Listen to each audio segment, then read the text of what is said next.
We're on a schedule, according to the majority leader, that's going to bring a health care bill that will rewrite the rules for 1/6 of the American economy to the floor of the Senate without any debate in the Health, Education, Labor, and Pensions Committee. Without a single hearing on the bill, without a markup, without any ability for amendment. I listened for 6 years to my Republican friends tell me that the health care bill, the Affordable Care Act, was rammed through Congress, and that the biggest problem was the fact that it was done outside of the public view for expediency's sake. Now, I was there in the House of Representatives, and let me express to you the unbelievable irony of those complaints now that there will be no process for the committees to consider the replacement to the Affordable Care Act. The House and the Senate had hundreds of meetings and hearings. The Help Committee alone, I don't have the numbers in front of me, but considered hundreds of amendments, adopted over 100 Republican amendments in the markup process. The Senate session was the second longest in the history of the Senate, in for more than 20 days debating that bill. The reason that there was so much tempest out in the American public over the Affordable Care Act was because it was open for debate for so long. The Finance Committee had a full process.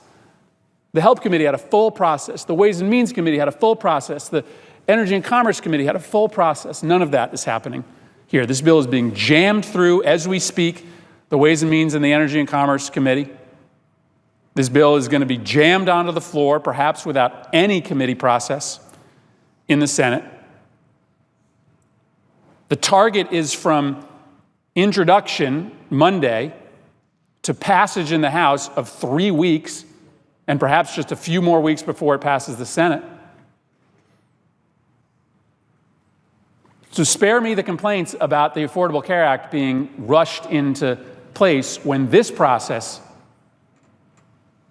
is going to make that look laborious in comparison. And so what pains me is not just this CRA, which is unnecessary. It doesn't have to happen this way.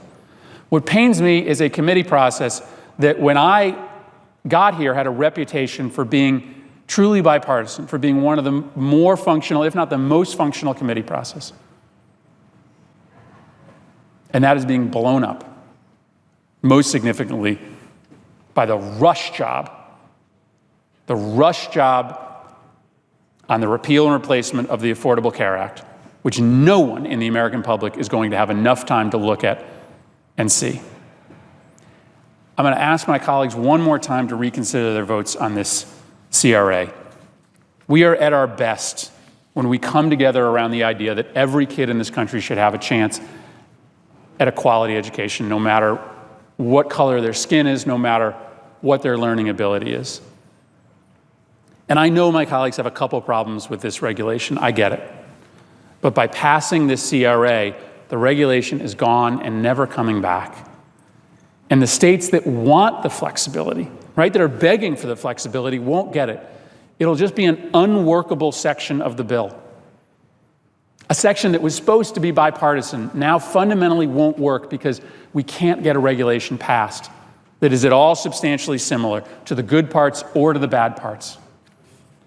This body is at its best when we stand together, Republicans and Democrats, and say that no matter what you look like, no matter how well you learn, no matter how much money you have, you get a quality education. We did that when we voted together on ESSA. And we're going back on that bipartisan commitment by passing a CRA that is unnecessary.